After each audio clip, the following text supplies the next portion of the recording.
Look what I got, look what you did. Young nigga, I told you that I'm gonna be big, and I ain't gonna stop. It's just gonna keep on happening. I'm just gonna keep on.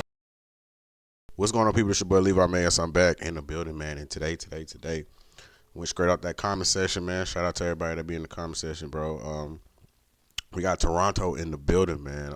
Tales of Toronto, the crazy story of Jackboi torii. Now, this dropped 6 days ago. You guys, if you don't want to see no pausing, I won't be pausing too much crazy over here because I'm going to check this out for real. But if you guys want to see the full video, you can go to Six Tales channel. The channel is literally called Six Tales. Y'all can go over there, subscribe, support that channel.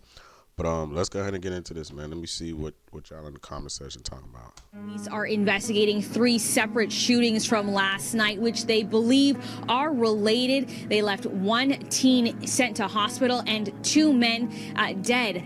Oh, it's 2 of them. What the fam? How you trying to slide you in the phone? Dang, he said, how you try to slide and end up a pack? That is wild, though. Police are investigating 3 separate shootings from last night, which they believe are related. They left 1 teen sent to hospital and 2 men dead. Oh, it's 2 of them. What the fam? How you trying to slide you in the phone?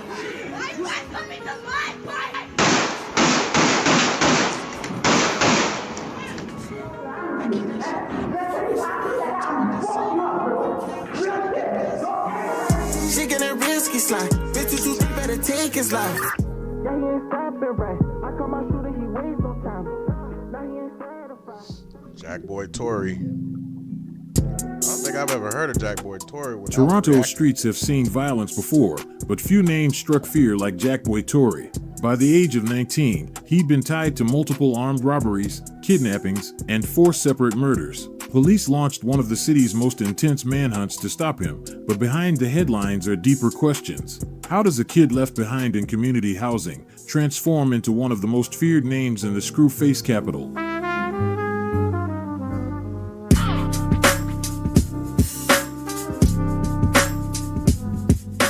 It all begins here. At the intersection of Leslie and Finch sits a Toronto community housing complex known as Sparrowways. Don't get it twisted, this isn't just regular housing. It's a block riddled with street politics and bullets. Different hoods across Toronto have their own cliques and alliances, and Sparrowways is no different. Their closest ties run with the Driftwood Crips, based out of Jane and Finch, and Maze Block, a violent set from the Jane and Shepherd neighborhood. On the other side were their rivals, the Connection Young Bloods and OKG, both blood-affiliated crews holding down the south side of Jane. It's cool seeing some of these videos from these clips because I've reacted to like a lot of these shit, so I kind of like know, I see faces, I just see some faces that I've known, just seen from reacting a long time ago. Jane and Finch. In a city already divided by blocks and borders, these alliances and rivalries would set the stage for some of the deadliest conflicts Toronto had ever seen. For a lot of kids from Sparrowways, ripping the block wasn't even a choice, it was survival. You either moved with your people or risked being a target. For Jackboi torii, this wasn't just home, this was where his whole identity got shaped. From early on, life wasn't stable. At just 11, Torii's mom got deported back to Guyana, leaving him and his 5 siblings behind in a small community housing unit. His oldest sister, barely grown herself, had to play mom while trying to hold the family together. Money and food were tight, and options were slim. That's a big role to take, like, as a sister. You're like, man, I gotta take care of my brother, my little sister, the mom going, the dad going, like, she's not gonna be like a real mom because at the end of the day, she's your sister. She's probably young as hell too, so. As a young teenager, Torii later admitted that he and his little brother would steal from lockers at their local YMCA and Good Life just to scrape together money for food and clothes. On top of that, tragedy hit close. His older brother Jaleel came home from jail only to die a week later, a loss that pushed the family even deeper into struggle. By the time Torii hit his teens, the small hustles weren't enough. Soon enough, the thefts turned into stick-ups. Massage parlors became the main target, spots with cash flow, where the workers usually stayed quiet because of the type of illicit business they were running. That's where Torii linked up with Jago Anderson, an older teen with a different kind of presence. Anderson wasn't Come on, we know. Anderson look really smart. He might be on some shit, but he's smart as hell, man. He look like he know how to work them computers. But let's get it. Sloppy. He was calculated, always armed, always thinking 2 steps ahead. With him, Torii graduated from being a broke kid stealing sneakers to a stick-up kid moving with real firepower. The tough guy persona wasn't just in the streets either. An audio clip once surfaced of him slapping someone for what he claimed was disrespect, a moment that fed into his growing rep. Fuck around with you. That's how you talk to me. That I'm you up, bro.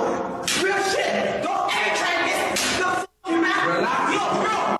He even popped up in the music video for Like a Movie by Rome's and J-Stain, rocking a Burberry shirt and black ski mask, hitting some questionable dance moves that still made it clear he wanted to be seen.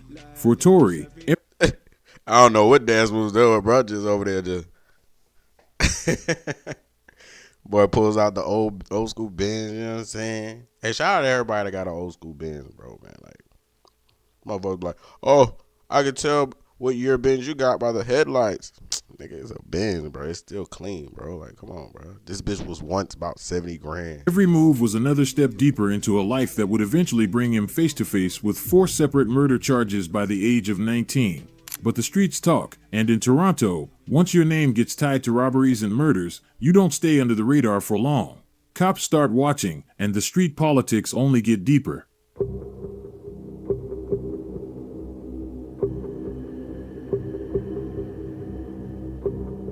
Throughout 2018, Torii and Jackboi Anderson robbed at least 20 various businesses, many of them spas. The duo targeted massage spas because they were high-cash businesses that often avoided calling the police. Many of these spas operated in a semi-private and formal way, sometimes offering illegal sexual services, which made them less likely to report robberies. That meant quick money with a lower chance of getting caught, which made them appealing targets for teens trying to make fast cash. Hello, I call 911 right now. I call 911, okay? I call 911. Torii's role was clear: hold the gun, threaten anyone in the way, and watch the door while Anderson grabbed the cash. They used encrypted BlackBerry messages to plan each job. On September 9th, 2018, their criminal hustle was caught clearly on camera. At a spa on Lakeshore Boulevard West, Anderson and Torii stormed inside, robbing the business at gunpoint. Victims later described their clothing and appearance, descriptions that matched the young men almost exactly. It was a sign of things to come. Just days later, on September 14th, 2018, the violence escalated far beyond spa robberies. 16-year-old Elijah Aziever was standing near his home at 126 Bellamy Road in Scarborough. A neighbor remembered letting him charge his phone just before he stepped outside, making plans to meet someone. Minutes later, the peace of the neighborhood shattered, gunfire rang out. Aziever was struck and killed, a teenager gunned down in front of his own community. Surveillance captured the killers speeding off in a dark Infiniti SUV, later revealed to be leased to Jackboi Anderson's mother. The Crown argued So you telling me you went to go take your mom's whip that she goes to work in every day? Huh? Like, come on, bro. Anderson was behind the wheel, while Torii was one of the 2 shooters who pulled the trigger. But the night wasn't over. Court documents later revealed that, in the aftermath of Aziever's murder, Torii texted his girlfriend asking for the address of a Scarborough house party. She sent him the location, 30 Alder Road. By 11 p.m., Torii was there, and once again, shots rang out. Neighbors' surveillance cameras captured the chaos as he allegedly fired a handgun into a crowd of people leaving the party. Jamming me, dog? Jamming me? What? Are you stupid? Are you fucking stupid? You're gonna come to my party and jam my man? Yeah, the female, bro, like you trying to jam. Like, she's sticking up for her man. She's not playing. Wait a minute. Leaving the party. Jamming me, dog? So I guess jamming means he robbing them. Jamming me? What? Are you stupid? Are you fucking stupid? You're gonna come to my party and jam my man? Are you dumb? Are you stupid? I'm blocking this shit. Why is that coming to my party?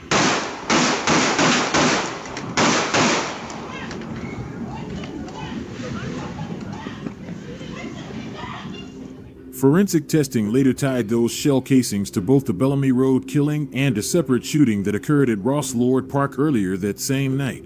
It was a chilling chain of evidence, each bullet linking Jackboi Torii to more crimes. Fast forward a few days and things were about to spiral even further. On September 18, 2018, Torii and Anderson robbed With Me Beauty Spa, located on Shepherd Avenue East in Scarborough. We know what's going on in them spas, man. You know what I'm saying? Them little happy endings, bro. You know what I'm saying? Hey, they going in and rob, but y'all can get y'all a little happy ending, too. He stole money and a victim's iPhone. Caught again on surveillance, Anderson wore a red t-shirt and Raptors cap, Torii a dark hoodie and striped pants. An RCMP officer who was in the area on an unrelated matter saw the two men leave the area in a dark blue Infiniti SUV. Minutes later, they appeared outside another spa, the Golden Sunray. At 8:28 p.m., a single shot rang out in the parking lot. When the Infiniti SUV tore away, 19-year-old Jackboi Anderson was dead, laying on the ground, from a single bullet to the head. The getaway vehicle, the same Infiniti... Wait a minute, how did Anderson dude end up dead? Wait, what the fuck?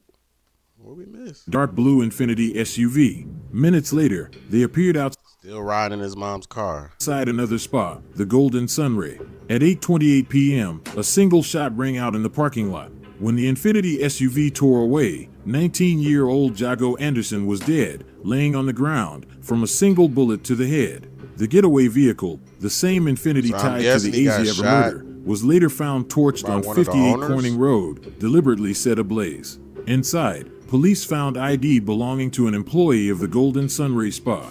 Surveillance caught Torii fleeing the area on foot before being picked up by a lift ordered by his girlfriend.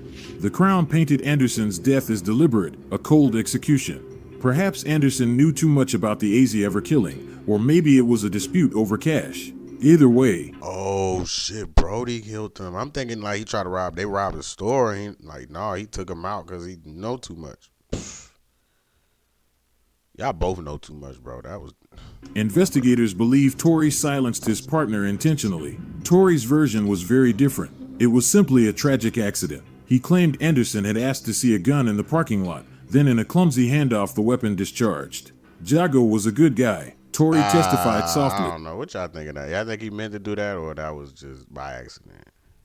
He put money in my pocket, but prosecutors called this story absurd. Anderson, known for being cautious, would never casually handle a gun in public. And the wound, a clean shot to the temple, was, in the Crown's words, not an accident.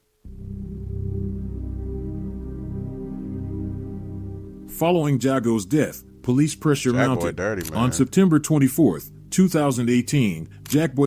Bro, I was helping you get money and that's dirty, bro.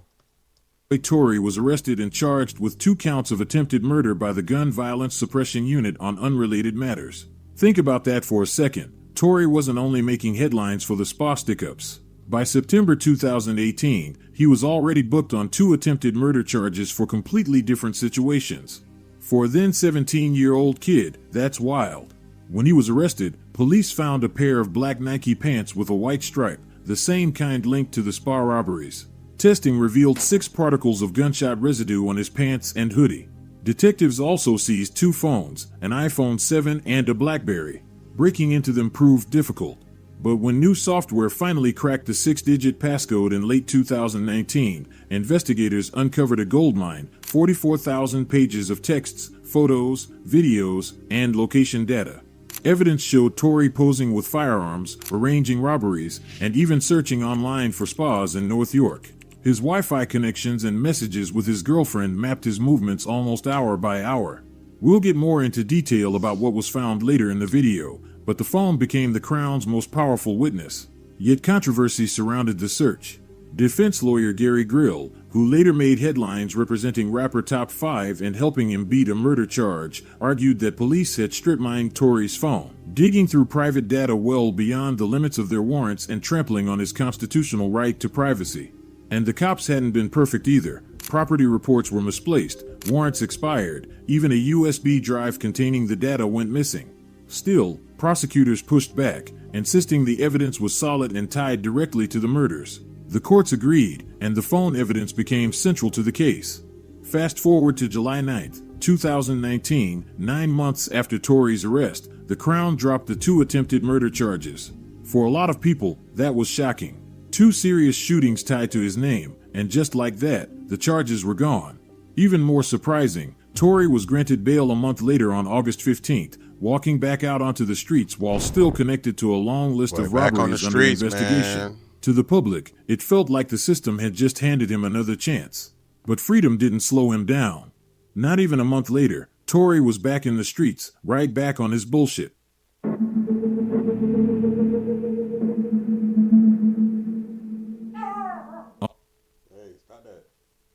On August 31st, Toronto police say Jackboi Torii was already at the center of another violent crime. Near Leslie Street and Finch Avenue in North York, 3 armed men allegedly kidnapped and robbed 2 victims at gunpoint. Though the victims escaped unharmed, investigators quickly identified one of the suspects, and to no surprise, it was Torii. At just 19 years old, he was now wanted for kidnapping, robbery with a firearm, pointing a gun, motor vehicle theft, and extortion. It was a stunning reminder. Bail hadn't slowed him down one bit. It had only set the stage for his next move. 24 hours later, on the night of October 1st, 2019, gun violence gripped the city's northwest end yet again. In just over an hour, 3 separate shootings unfolded in the Jane and Shepherd area. The scenes were connected not just by geography, but by the chilling precision of the attackers. Police would later describe it as a coordinated rampage, one that left 2 men dead, a teenager with life-altering injuries, and an entire community shaken. Behind the wheel of the violence was a deadly trio, Jackboi Torii, who had teamed up with Maze Block members Eric Rowe, better known as Rico, and Josiah Blair Taylor, aka Jizzy. According to Street Chatter, Jizzy had been shot at just a day before, and instead of laying low, the crew decided to strike back, going on a drill that would turn the city upside down. The violence began around 8:11 p.m. near Venetian Crescent, close to Driftwood Avenue. 16-year-old Adrian Cebulak was walking home, distracted by a video game on his phone. Out of nowhere, a white Volkswagen Golf pulled up behind him. He noticed what looked like lasers cutting through the dark. In an instant, shots rang out. Cebulak sprinted, throwing his arms over his head. Bullets tore through his fingers, leaving him with permanent disabilities. Investigators later concluded those shots weren't just meant to scare him, they were aimed at his head. Just over half an hour later, at 8:46 p.m., the same white Volkswagen surfaced at 2000 Shepherd Avenue West, a housing complex a short drive away. Surveillance footage showed 3 figures stepping into the courtyard. 2 were masked, the third was not. Prosecutors would later argue the unmasked man was Torii. Without warning, They all like this. Ducking. They fired multiple rounds toward the building, sending residents running for cover. Though no one was struck, shell casings scattered across the scene confirmed multiple firearms were used. It was another act of calculated terror. The night reached its bloody climax at 9:27 p.m. at 306 Grand Ravine Drive, a blood-affiliated block known to the streets as the Lane. This time, surveillance cameras caught everything. A Volkswagen pulled up. 3 men jumped out the back seat, all strapped. They moved fast through a breezeway into the courtyard, where 24-year-old Delonte Bryant was standing. Gunfire erupted. Shots tore into Bryant's head and upper body. He dropped instantly, gone before he even had a chance to move. But then came the twist. Rico, one of the shooters, caught a bullet to the head. Forensics later pointed to friendly fire, and word spread that it was his own boy, Jizzy, who had accidentally pulled the trigger.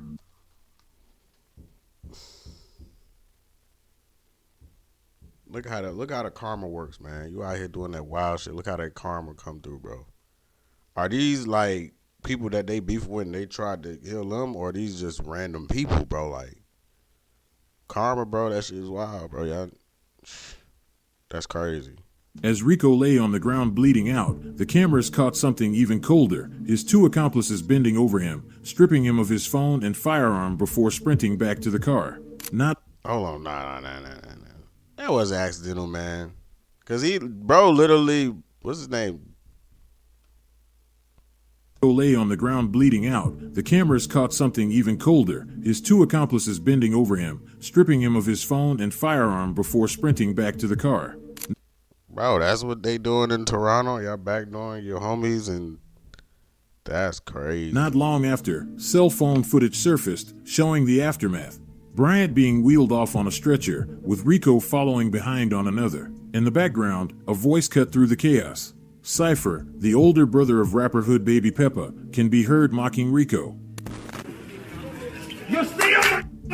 Stay up! I swear to God, you'll fail, man.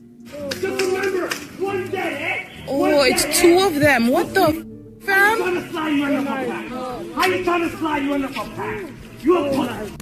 It was personal. The crew had just sprayed Pepper's crib, with the bullets rumored to be meant for Cypher, and now the block was watching one of them pay the ultimate price. But what happened after might have been even darker. Word spread fast in the streets, and Jizzy knew the whispers were aimed at him. He wasn't just paranoid, he was convinced Rico's homies were going to kill him for the accident. Terrified, he supposedly confessed the whole thing to Rico's own mother, like he was begging for forgiveness before it all caught up to him. And then, just when things couldn't get more twisted, fate doubled down.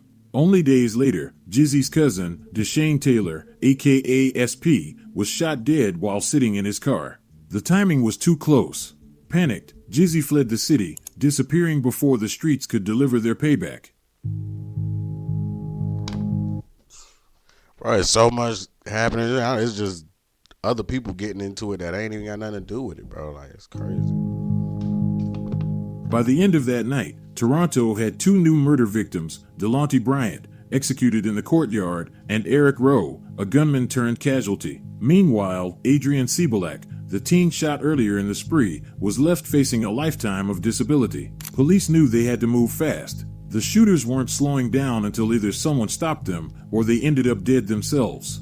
Investigators began piecing the case together with surveillance video, ballistics, and cell phone data. Forensic experts matched shell casings across all three shootings, proving that at least one gun had been carried from scene to scene. Investigators also noted how the shooters moved with precision, coordinated, and deliberate. The Volkswagen Golf, the vehicle used in the shootings, was a ghost. Its plates were too blurry to read, and the car had no unique features to trace. But technology left other clues. Detectives tracked a SIM card linked directly to Jackboi Torii. Cell records showed his device moving in tandem with phones belonging to Jizzy and Rico. Hours before the murders, all three phones pinged at a cell tower near Driftwood Crypt territory. Then, like clockwork, the devices went dark during the shootings, only to light up again after the bloodshed. To prosecutors, it was a digital fingerprint tying Torii to every move that night. Rico's role wasn't up for debate. He died at the scene.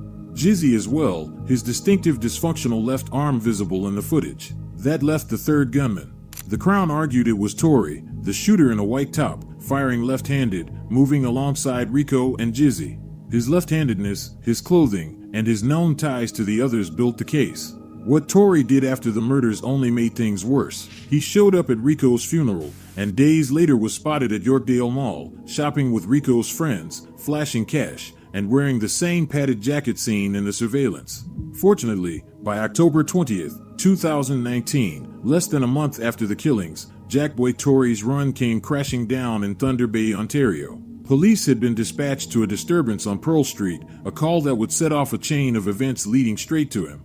Hours later, officers executed a high-risk takedown on Lake Street, swarming a vehicle carrying 4 people from Toronto. Inside, they uncovered a loaded handgun, roughly $16,000 worth of crack cocaine, $5,000 worth of fentanyl, and another $5,000 in cash. Among those pulled from the car was then 19-year-old Torii, hiding under the alias Dimitri Green, carrying an Ontario health card that wasn't his. For a year, he had slipped through the cracks, sticking up spas and leaving bodies in his wake. But on that night, the ride was over. After months of bloodshed, Jackboi Torii was finally in handcuffs.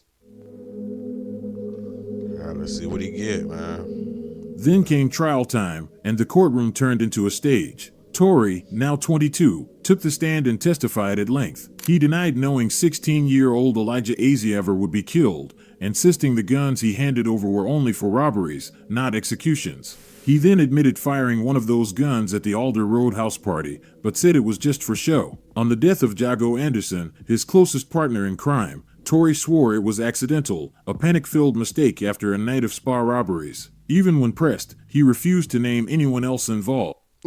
Bro just in there just telling it all. Yeah. It's like, bro, what's the whole point of you doing all of this then? Like, what the hell?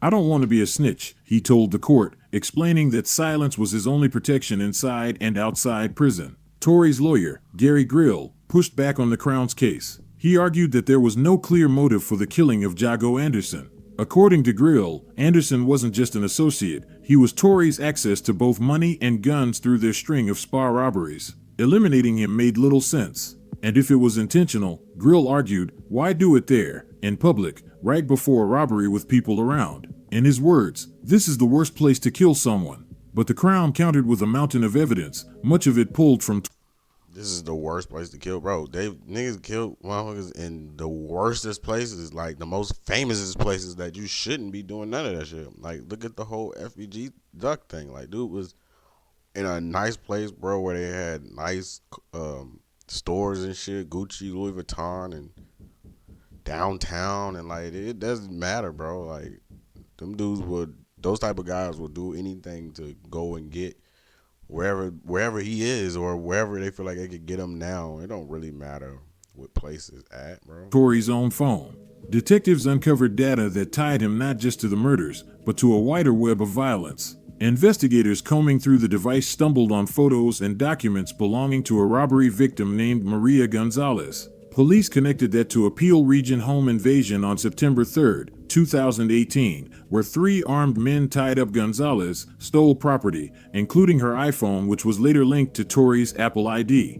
Digging deeper, officers found evidence linking Tory to multiple other incidents. A shooting at the Scarborough Center for Alternative Studies on September 12, 2018, another at Ross Lord Park 2 days later, and the Alder Road party shooting later that same night. Going through the court files paints a wild picture. Before Tory even turned 20, he was already tied to 20 massage parlor robberies, a break-and-enter, an armed robbery, a kidnapping, 7 separate shootings, 2 attempted murders, and 4 premeditated killings. It's clear Tory wasn't a victim of circumstance. He was an active player in a violent campaign across the city. Despite the lengthy rap sheet, investigators prioritized the 4 murders tied to his name: Elijah Aziever, Jago Anderson, Delonte Bryant, and Rico. To prosecutors, the timeline from Venetian Crescent to Grand Ravine Drive wasn't random chaos, it was a coordinated plan. The defense pushed back hard. They warned about the dangers of misidentification in grainy video, pointed out that Tory was often just a stick figure in the Crown's narrative, and dismissed the phone records as circumstantial. They argued that association with known shooters didn't prove he pulled the trigger. Still, the judge noted the strength of the Crown's case. In the end, the story told by surveillance, ballistics, and digital breadcrumbs was simple. Tory was there, and he was firing. In June 2024, now 24 years old, Jackboi Tory was given 3 life sentences with no chance of parole for 25 years for the first-degree murders of Delonte Bryant, Jago Anderson, and Rico. He was also handed a 12-year sentence for the attempted murder of Adrian Cebulak, who was shot and left permanently injured. Although he wasn't convicted for the first-degree murder of Elijah Aziever, Tory's punishments will all run concurrently, meaning it's almost certain that he will never walk free again.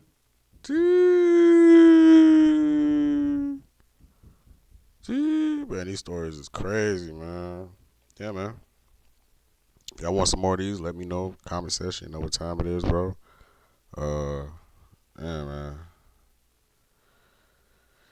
Jackboi Tory, man. Most wanted, bro. Y'all let me know what's up in the comment section, man. Y'all know what time it is, man. See y'all next video.